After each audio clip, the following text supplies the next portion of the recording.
This is my second lecture on Measure for Measure, written by William Shakespeare. I'm Dr. Muhammad Aminul Haque, Professor Dr. Muhammad Aminul Haque. I would like to discuss the major points needed for the students in this lecture. In Shakespeare's Measure for Measure, there are some major points needed to be discussed critically and analytically.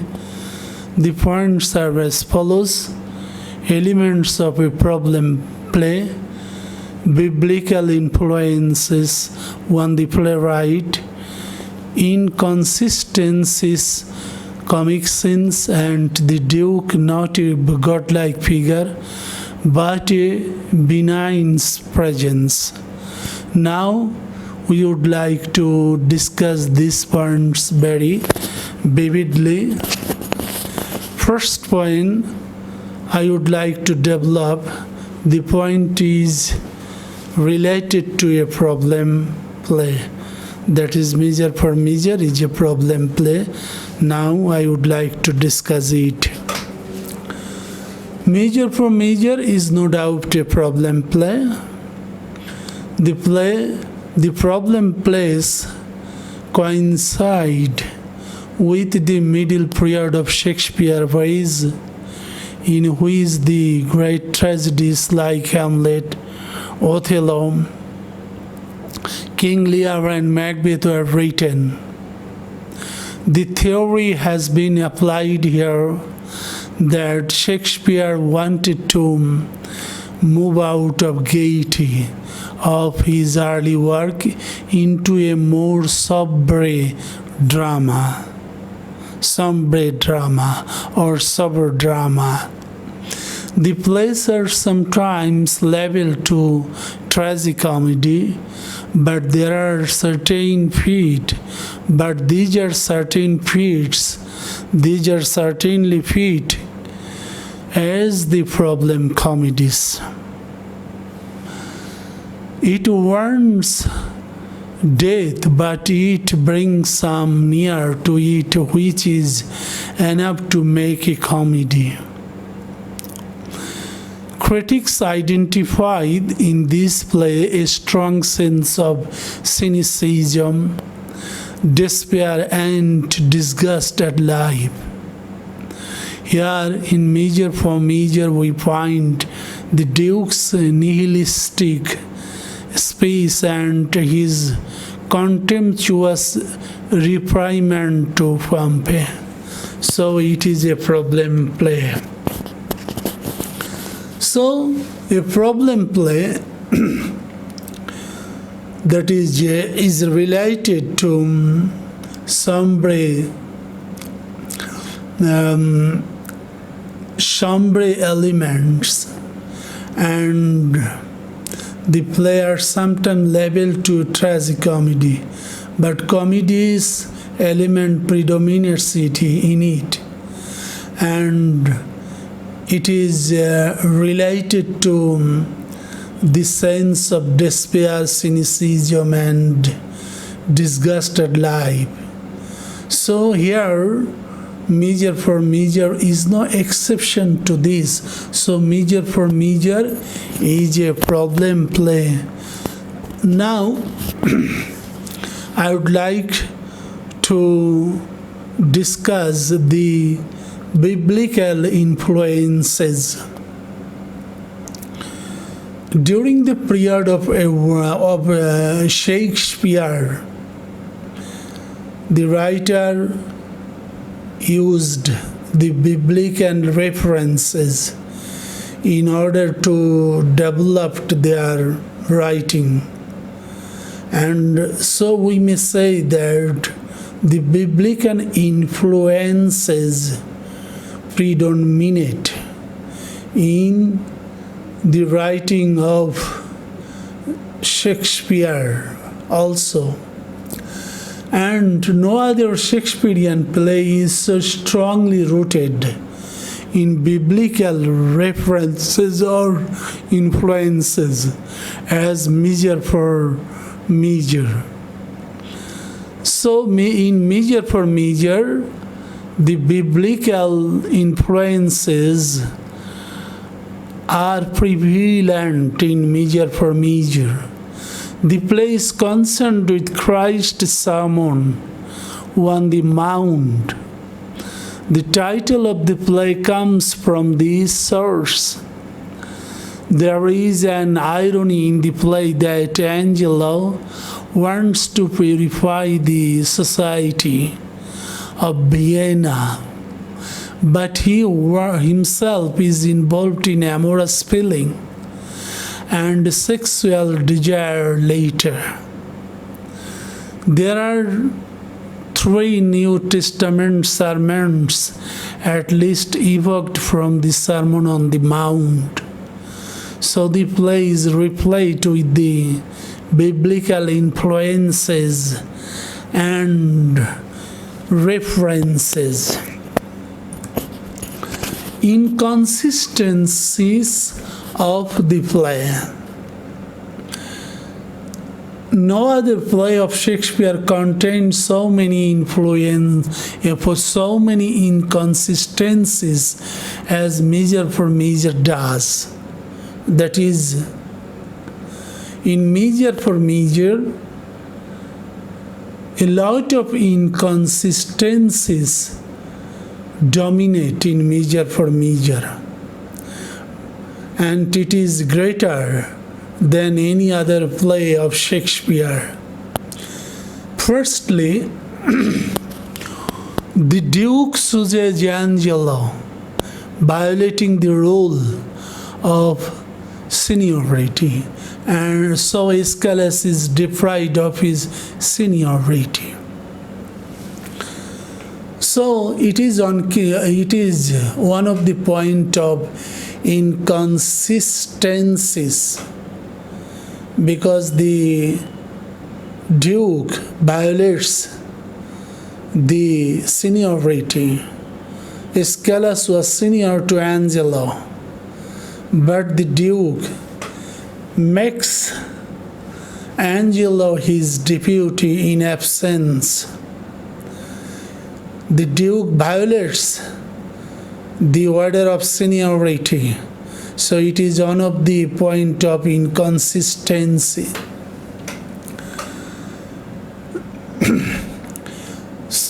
The Duke elopes to enforce the law of Vienna into the country, but he wants to implement it by Angelo cunningly. Another point of inconsistencies is that the Duke would like to go to Poland. What is the reason to go to Poland? He wants to elope from his duty as the ruler of the city. So he has entrusted Angelo with this duty. As a ruler, he could not implement the law of Vienna, the strict law of Vienna, but he wants to implement this strict law of Vienna by Angelo. And he also wants to see how Angelo implements this strict law. So it is one of the inconsistencies done by the Duke himself. Angelo is asked to be strict to law, and he shows his weakness, expressing his sexual desire for Isabella. Here we know Angelo is very strict, taking charge of the deputy. He has gone to take action against Claudio, Claudia was arrested and was sent to the prison. But Claudio convinces his friends Lucio to convey the news that Claudia is in the prison. And Claudia asks Lucio that Isabella needs to help his brother, and Isabella should persuade Angelo to rescue his brother from the prison. So here Isabella goes to Angelo, but Angelo, as a strict leader, as a strict deputy, does not show his strictness to Isabella. Rather, he becomes weak and he expresses his passionate and amorous feeling toward Isabella. So it is one of the inconsistencies in the play done by the deputy Angelo. The Duke wants to go to Poland, but he remains at home and disguises himself as a friar to see the situation of Angelo's ruling in Vienna. He returns home and excuses all. Only he forces Lucio to marry a prostitute, as Lucio made her pregnant. He marries Isabella, finally, in spite of his strict position. He asks Angelo to marry Mariana, and he does, and there is a lot of inconsistencies in the play. It is mentionable here that the Duke is the ruler of the city. He returns from his disguisedness, but he shows his feelings, that is, the passionate feelings toward Isabella. At the end of the play, it is seen that the Duke proposes to Isabella to marry her, and Isabella agrees to his proposal. As a result, they are married happily. So, as a strict ruler, the Duke could not stay in his position. He also meets the inconsistencies, and he also faces this kind of inconsistency, and he made it violating the role of the city. So there are a lot of inconsistency in this play, measure for measure, which the playwright Shakespeare has vividly discussed in his play very clearly. Comic scene in the play. It is very important. There is a lot of comic scenes in the play. Lucio is laughing with his friends on the street, knowing that Angelo, the deputy, orders Claudio to be executed due to the cause that Claudia has made Juliet pregnant. There are a lot of bawdy things done by some characters in the play. Claudio is not exception. Claudio's case is shown here clearly. He is arrested by the order of Angelo, and the constable was leading him to the prison.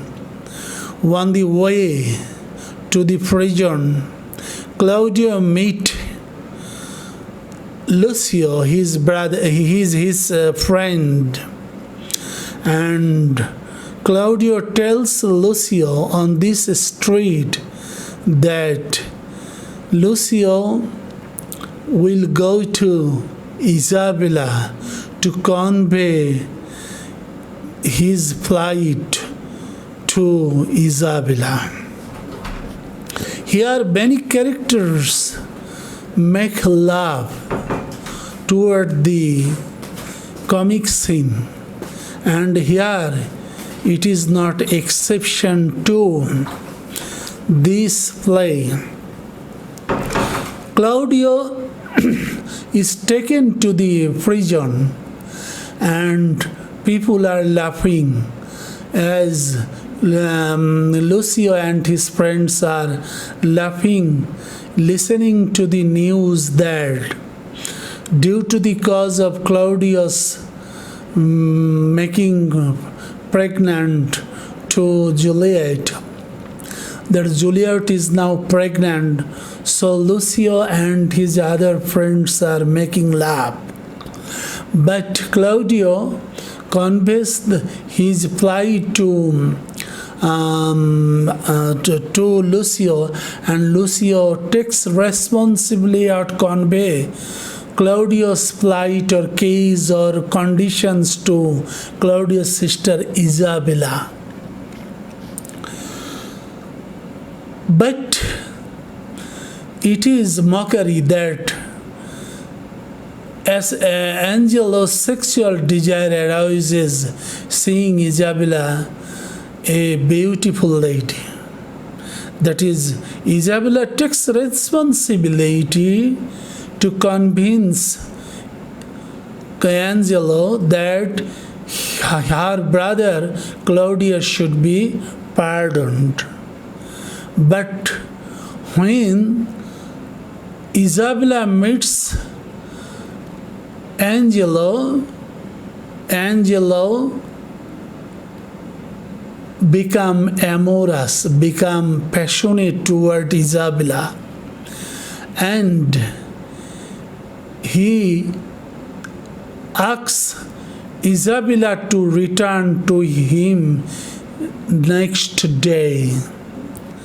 Isabella also goes to him next day, and Angelo expresses his desire to surrender her body to him at night or at any time.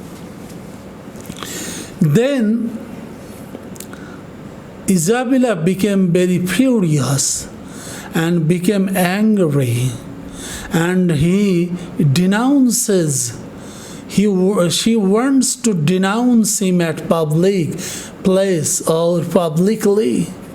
But Angelo is a very stern personality. Angelo is a very brave personality who expresses that nobody will believe her. So it is a mockery scene. The Duke also falls in love with Isabella and marries her at last. That is, it is also a comic scene. How is it possible for the Duke to marry a lady like Isabella, who might be a beautiful lady, but the Duke needs to help her? But instead of this requirement, he goes to marry her. And finally, he becomes a great lover to this lady Isabella, and he marries Isabella happily. Lucio is forced to marry a prostitute. Lucio does not want to marry a prostitute, but Lucio makes this prostitute pregnant. But he does not want to marry this prostitute. But he is forced by the Duke to marry her, and Lucio is bound to marry the prostitute. So the play is replayed with the comic senses. Here is another point I'd like to discuss. The point is that the Duke, not a godlike figure, but a benign presence. Here, the Duke is not a godlike figure but a benign presence. From the very beginning of the play, we are introduced to the Duke, who is going to Poland, and he also entrusted the power of Vienna to the hands of Angelo, and Angelo is made by him the deputy in absence of the Duke.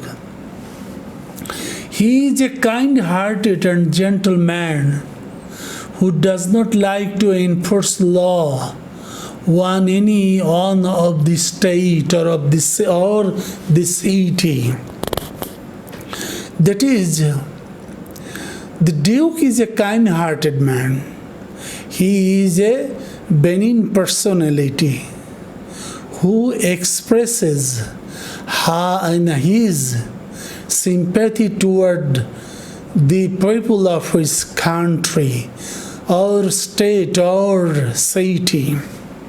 He is not a strict personality, so he gives charge of the city on the shoulders of Angelo. He thinks that Angelo is a strict man who can control the city at all cost. And here, so he does not want to empower himself. He likes to mix with other people friendly. But the strict law of Vienna are frustrated due to the uselessness of this law. Though we know that the Duke is a kind-hearted man and he does not like to enforce his law on the people of Vienna, but there are a lot of strict laws in Vienna, and without the proper use of this law, one people and this law are going to be frustrated. These laws are not going to be implemented. So the Duke thinks that this law should be implemented. So he takes a responsibility to appoint Angelo as his deputy in absence of the Duke, or in absence of the Duke of Vienna.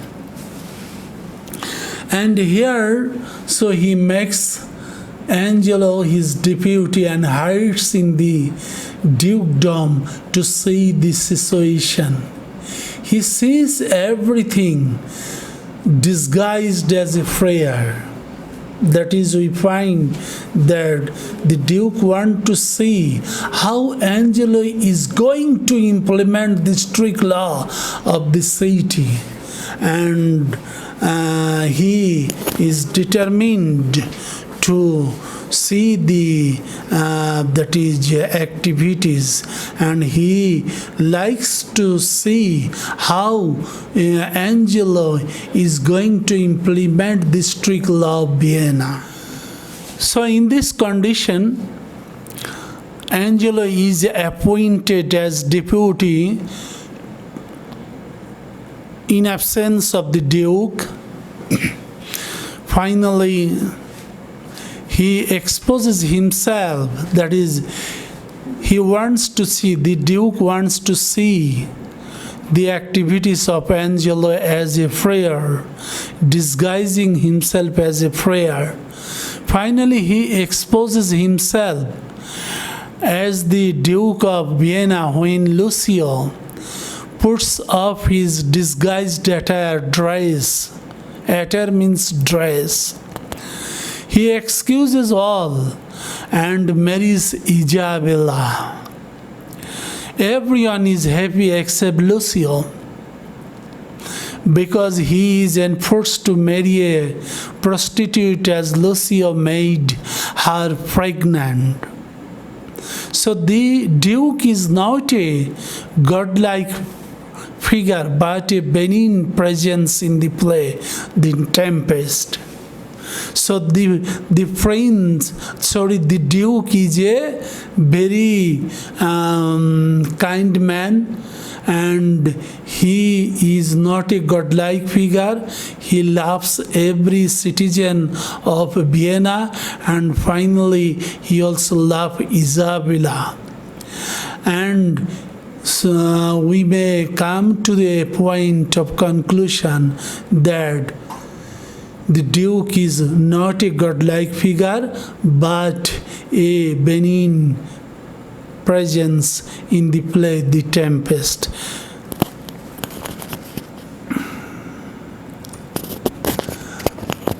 I can express some references I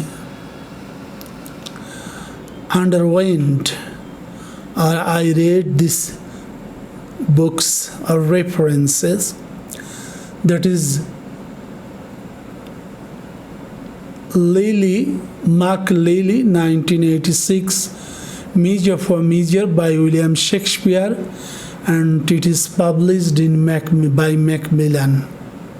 Another book, Lawrence, 1931, Shakespeare's Problem Comedy, published by Macmillan. Another, Palmer, 1971, Shakespeare's Later Comedies, Penguin. These are very important books related to the study to Shakespeare's Measure for Measure.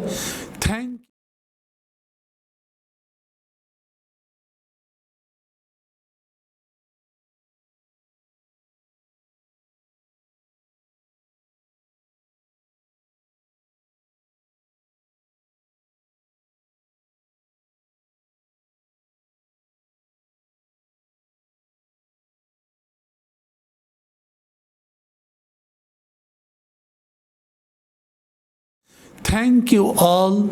Thank you, my students.